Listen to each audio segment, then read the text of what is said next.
On the 3rd of March every year, the international community commemorates World Hearing Day. Organized by the World Health Organization, WHO, activities take place across the world and an event is hosted at the WHO in Geneva. The campaigns aim to share information and promote actions towards the prevention of hearing loss and improved hearing care. With the first event held in 2015, this year's commemoration marks its 10th anniversary.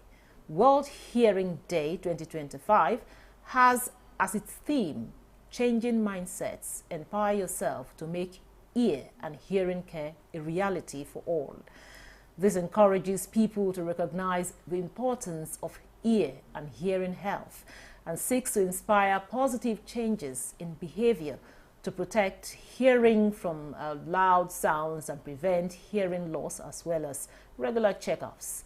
On Nigeria Today, we shall delve into the important issues around healthy hearing practices.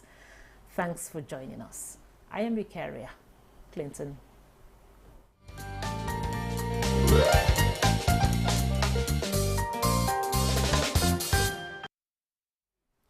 Now, with me in the studio for the conversation is Dr. Umezikam Mbanaso. He's a consultant, ear, nose, and throat surgeon at the National Hospital, Abuja. It's a pleasure to have you in Nigeria today. Thank you very much. Joining us via Zoom is Dr. Muhammad Sani. He's an ENT surgeon and chairman, World Hearing Day Committee, National Ear Care Center, Kaduna. It's a pleasure to have you in Nigeria today.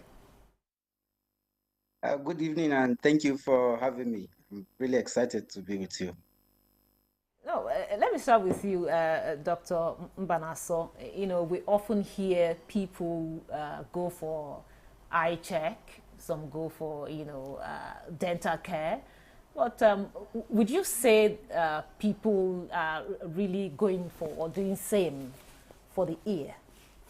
Thank you for that question. In my opinion, I don't think it is as much as those who go for the eye or for the dental checks. And I think a lot of it has to border on awareness. So that is part of why we're celebrating World Hearing Day on a day like this. We need people to be aware of practices they engage in that put them at risk of hearing loss. We need people to be aware of occupations or activities they do that put them at risk of hearing loss. We also need those who are exposed to activities with hearing loss to recognize warning signs of hearing loss and know what to do. We also are also campaigning for the government to improve access to ear and hearing care services across the federation. It's interesting to note that in Nigeria, we have one ENT surgeon to over 500,000 people. And what is recommended is one ENT surgeon to about 25,000 people. So it's a big challenge and a big problem for us, So I don't think people are really, accessing ear care as much as they should. Okay, thank you very much. Now, Dr. Sani, now when it comes to ear care, what are the important points one should, remember? Well, thank you. One of the most important points generally in healthcare is understanding that these conditions are preventable, and that if you institute the right preventive measures, you would.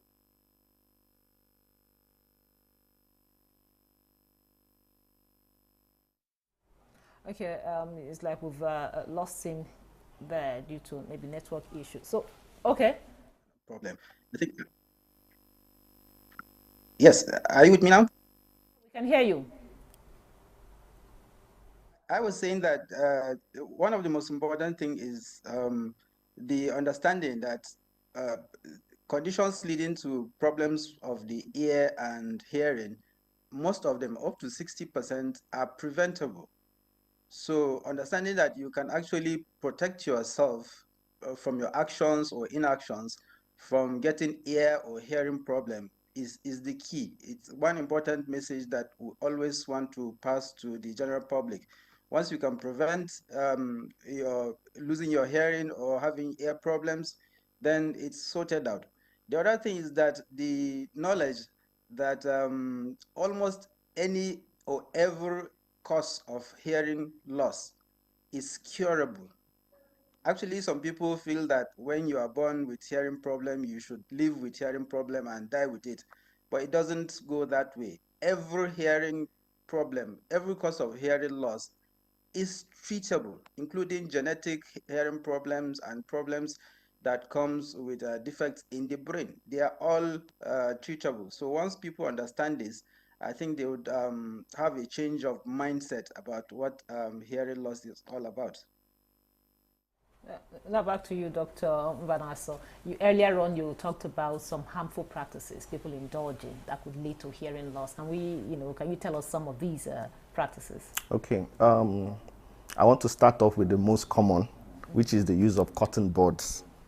Yeah, so many people are at risk of ear damage when they use cotton buds. I know that people feel that wax is dirty, wax is smelly and slimy, and they need to take it out. And it's itchy too. Okay, it could cause some itching sometimes. But the truth is that wax is designed by the body to protect the ears. It helps to trap dirt, dust, and deal with microorganisms that could be harmful to the ears.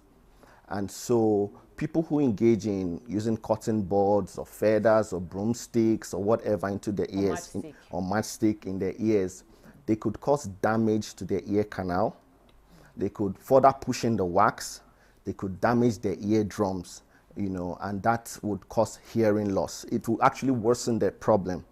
Another problem that we see is what's part of what WHO has focused on this year, which is recreational noise exposure. We have more young people using headphones, AirPods, going to clubs and being exposed to loud sound. The interesting thing to know is that prolonged exposure to loud sound damages the inner ear. The inner ear is very delicate. So prolonged exposure causes progressive damage, and it's actually irreversible. So that is a very harmful practice. People who are exposed to loud sound because of their jobs, also need to have some kind of protection. And they also need to go for regular ear checks so we can detect if there are any changes in their hearing, so that we know how to adjust their schedule or modify their work so that they're still effective and useful without damaging their hearing. Some people go and pick up over-the-counter medications, and some of them are harmful to the ears, and they could also cause irreversible hearing loss. So those are very common practices that people engage in. People pour in all sorts of drugs and chemicals into their ears in a bid to treat ear infections.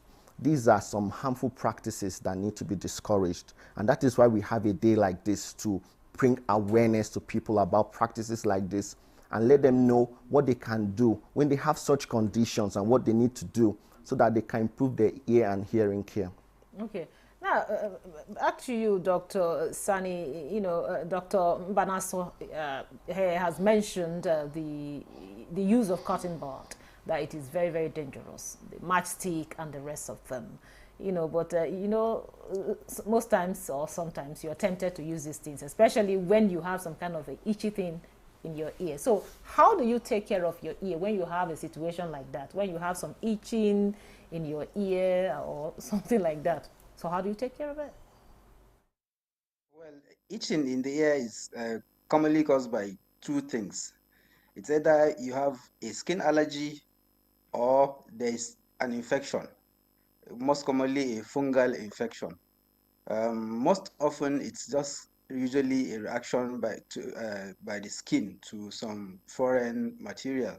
But commonly, especially when you have discharge from the ear, it's from infection, especially, like I said, fungal infection. So it goes without saying that treating the primary problem is actually the thing to do, not the scratching. The scratching will just continue and then cause trauma to the ear, and then infection will be a bit more. So there's a way we teach people to scratch the ear without putting something inside their ear. there's a little bulge in front of the ear here, and then we teach them to push that and rub it a bit. For minor itching, that solves the problem. However, like I said, if it's an infection, it has to be, you have to see a doctor who will treat that before the itching goes. If it's allergy, it also has to be treated with appropriate medication. So those are the things to do. Either mild itching that you can just use your hand outside to rub it off, or see a doctor to treat your infection or allergies. Now, Dr. Mbanaso, of course, he has said you can do that. Maybe put your age, maybe just you can share our viewer how we can do that so that they would. All right. So there's a triangular cartilage in front of the ear, right? Call it the tragus. So you use one finger and gently occlude the entrance of the ear, and then rock it gently up and down, for some time until relief is felt. We call it the tragal rub. Okay. And it's effective. What if it doesn't stop the itching? If it doesn't stop.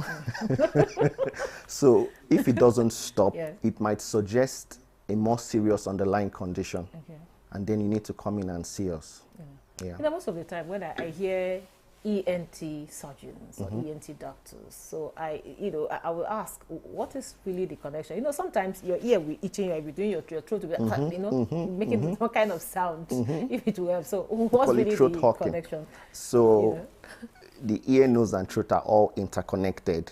There's a connection between the middle ear and the pharynx, which is the area behind the nose, and it's a continuous channel downwards to connect with the oral cavity, the mouth, and it continues into the airway and into the esophagus, which is our food passageway. So they're all interconnected. They now have a rich network of nerves, so stimulating a nerve in the ear sometimes could reflect in the throat or in the nose, as the case may be.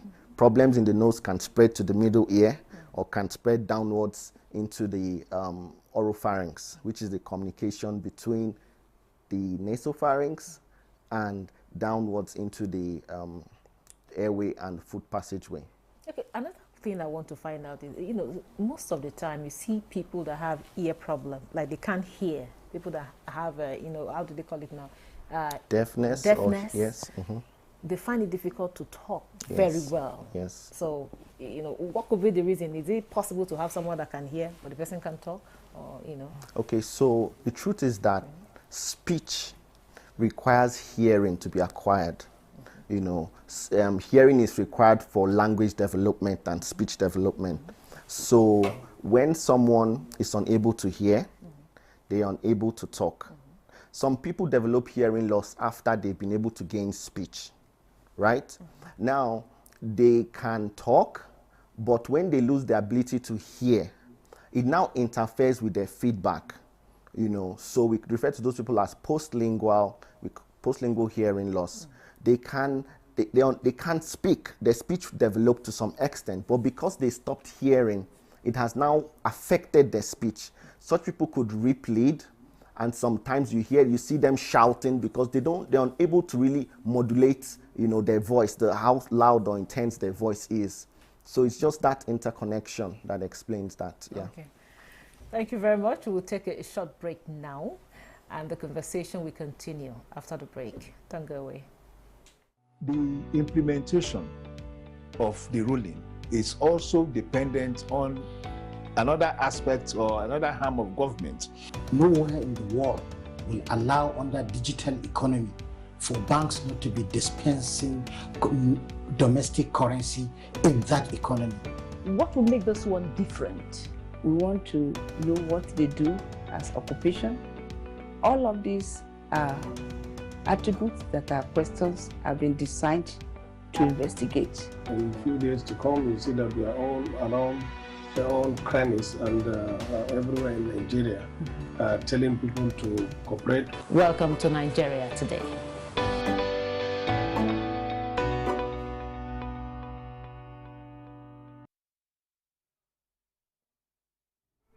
It's good to have you back. This is still Nigeria Today, and we are looking at ear care. And of course, I have two gentlemen, one in the studio and one via Zoom. Now, Dr. Sani, this year's theme says, changing mindsets, empower yourself to make ear and hearing care a reality for all. Open our minds to this and why, you think this could be, apt for this kind of celebration. Yeah, well, the philosophy behind changing mindsets comes from the fact that a lot of people are not aware, they are not educated about causes and remedies to ear and hearing problems.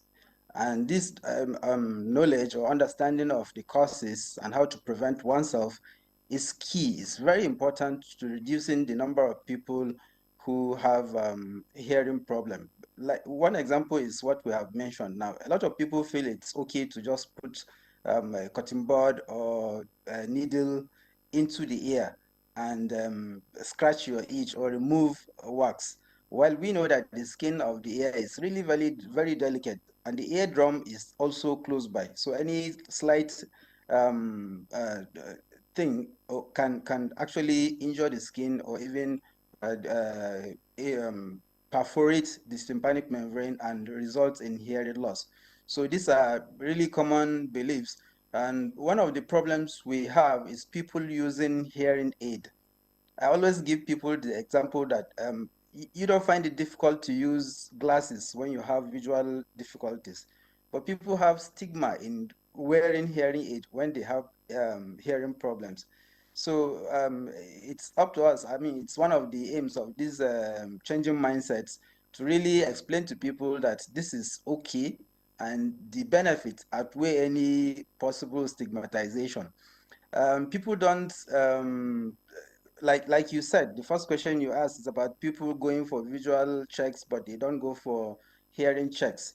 I think it's it's a hidden disability. Hearing loss is a hidden disability. I mean, people will see a blind man on the way and help him, but when you see a hearing disabled person, you would not even know. You would not notice. So it's up to us to understand that there are a lot of people on the way that have hearing problem.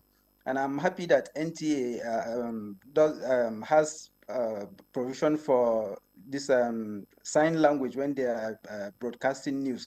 These are things that have been advocated to help people with hearing problem. Captioning is also advocated. So this kind of misconceptions or lack of knowledge about how to take care of the ear or the problems that arise that causes hearing loss. Another example is people really, especially in some parts of the country, they have negative tendencies around immunization. And some of the commonest causes of hearing loss in children are immunizable diseases. Diseases like meningitis, like mumps, like measles. They are really common. They are seasonal things that come and go away, leaving a lot of children with hearing loss. So these kind of misconceptions are our targets. We want to change people's mindsets and empower them with knowledge to change their practices and ensure that their children and their adults have their hearing conserved. This is the aim of the theme, really. Thank you very much. Now, Dr. Mbanaso, you talked about some of these dangers of that we, of course, some of the things, harmful practices that we can do. Well, then, how often should one go for ear checks? And how do you know that you're beginning to have maybe ear problem? Okay. Let me start from your second question. One easy way is that the patient begins to request for people to repeat, communication information or, whatever someone says. Another thing is that you begin to want the volume of your phone or your radio or your TV set to be increased. One of the ways we often ask parents about their children, we ask them, does the child always go to the front of the TV, or is the child always tuning up the volume of the TV? So that's one easy way to identify hearing loss. Some people also develop a ringing in their ears. We call it tinnitus. That's another, way to know that there's a problem. And then sometimes people around you begin to complain. Oh, we are calling you or we're talking to you and you're ignoring us. Those are subtle ways one begins to know that there's a problem. Talking about how often we need to check our ears, the truth is that hearing loss can occur anyway along the lifespan of an individual, right from conception through the growth of the baby, down through adulthood and in old age. So there are key times when we recommend that the hearing should be assessed. For instance, at birth, we have what we call the neonatal hearing screening program. We're trying to see if it can take up and gain full speed in the country. Some few centers are beginning to take it up. We begin, once the baby is born, as the baby goes for immunization, the baby goes for an ear check. There's some basic tests we can, perform for the child that does not need the child's response. We begin to know if there's a problem or not. During early childhood, every clinic visit a child, engages in, the ears should be checked. The pediatricians try a lot in that regard and refer the patients appropriately to us. In adulthood and adolescents, it's important to check the ears at least once a year. And then those whose occupation put them at risk of developing hearing loss, you need to check their ears at least twice a year. In the elderly, there's what we call age-related hearing loss. As people get older, the hearing mechanism begins to fail, begins to fade away. So such people need to check their ears a little bit more frequently, at least twice a year in the elderly people, so that we can detect these changes and institute appropriate care. Okay. Now, for the children, are they more prone to these to ear infections? Because you mentioned, you talked. Yes. So children are more prone to ear infection. So why is that? Okay. So it's interesting to know that the eustachian tube, which is a tube that connects the area behind the nose to the middle ear of children, is shorter, is more horizontal or flat, and is wider. So that makes it easy for children who develop runny nose or infections in their nose or their throat to easily have ear infections. So that is why the pediatricians are always making it a point of duty to check the ears of children. Then again, children, their immunity is still developing, still evolving. Their body is trying to recognize, pathogens and problems and bugs around. So they are at risk of developing infections very frequently. And so it easily spreads into the middle ear. There's another condition which we call otitis media with effusion. It causes painless hearing loss, and the child does not, complain of pain, but that child is not hearing. That child does not respond to calls.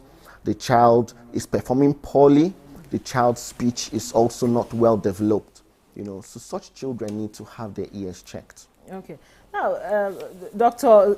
Sani, knowing the challenges we have, as a country, Dr. Mbanaso has said that we have, one ENT doctor to about 500,000 patients. What should be done? What should stakeholders do to ensure that we have at least meets to a reasonable extent the recommendation, which is 1 to 25,000? Will I say patients now? Well, the main answer is, I think, in training more manpower, training specialists at all levels, and not just doctors, but audiologists and nurses and other technicians that are needed for to provide hearing health care. This is worsened by the current JAPA syndrome that has taken a lot of senior doctors who are supposed to train younger ones away to greener, what they call greener pasture, really. So we need to increase the number of training institutions we have, the number, especially for ENT residency training. We need to increase the number of universities that provide audiology courses and then even lower polytechnics that can provide audiology technician education programs, and then the nurses. Currently, there is only one center for training of ENT nurses in Nigeria, and it's in Kaduna. You can imagine how it can cater for the whole of the country. That's really not possible. And then the training centers are not many. Where they are found, they are really small. So we need to encourage. Dr. Sani, we have to stop here. Thank you so much. That was Dr. Muhammad Sani, ENT surgeon and chairman, World Hearing Day Committee, National Ear Care Center, Kaduna. Thank you so much for your time and your contribution. Thank you for having me. And of course, with me in the studio was Dr. Omezikam Banaso, consultant, ear, nose and throat surgeon at the National Hospital, Abuja. Thank you for your insights. Thank you very much. We hope to have you again here again. Thank you. And thank you for being part of the program. Don't forget, Nigeria Today airs every weekday at 7:30 p.m. on NTA News 24. You can also check out this episode and others on www.youtube.com/NTA News 24 Hub. I'm your carrier, Clinton. Goodbye.